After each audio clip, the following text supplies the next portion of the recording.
Tell me that's not a really good looking dial.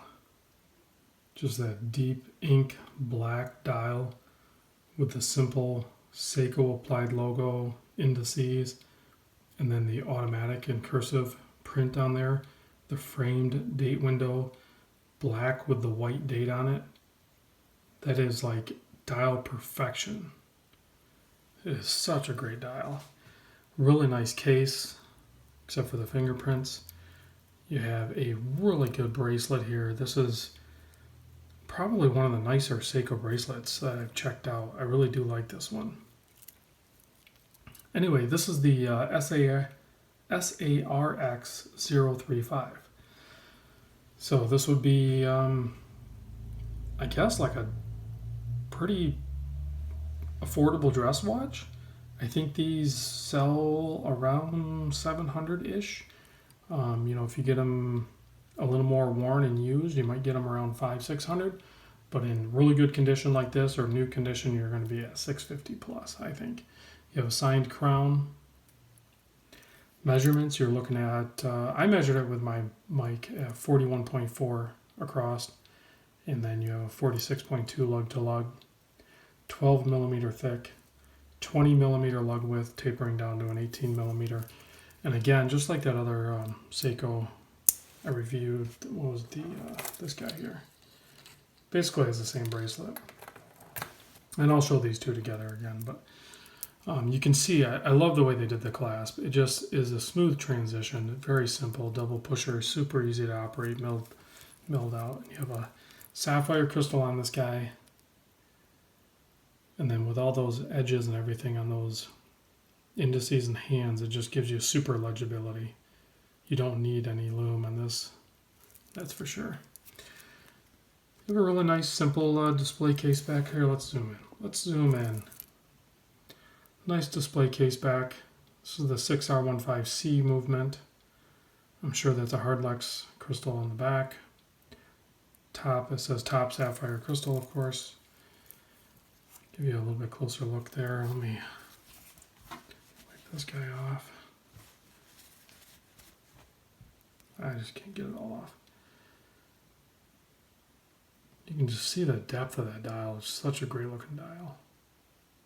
And the finishing on it, minus the fingerprints, you can see the transitions are super clean and crisp from the polished to the very smooth brushed top surfaces.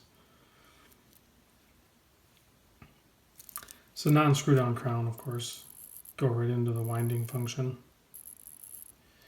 And then, of course, the next selection is going to be your date change, and then your hack for your time setting.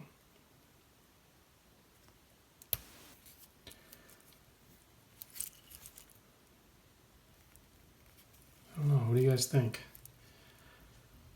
I'm pretty sure I've not checked out a SARB033 or 35, I forget the numbers. That's the main one I think a lot of guys probably try to compare this to, for saying, is this one really worth the increase? I can't say if it is or isn't. I haven't tried the other one, but I can tell you this one is really nice. I'm a big fan of this one.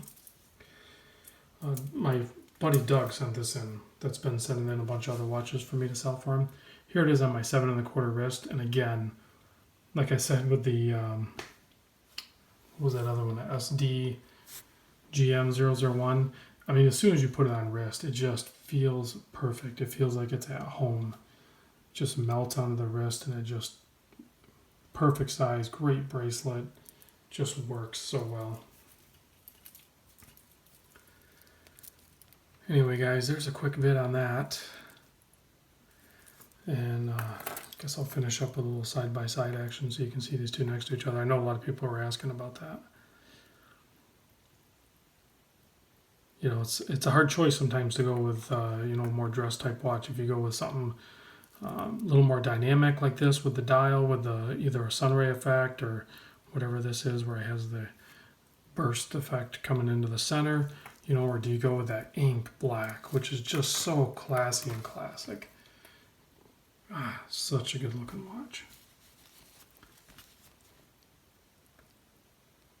And I do like that somebody else said something about the way the the automatic is just printed on this. It's a little plain looking with the dial being so awesome, but the way this is printed on this dial is just ideal. It's definitely the way it should be. Alright guys, thanks for watching. I'll see you in the next video.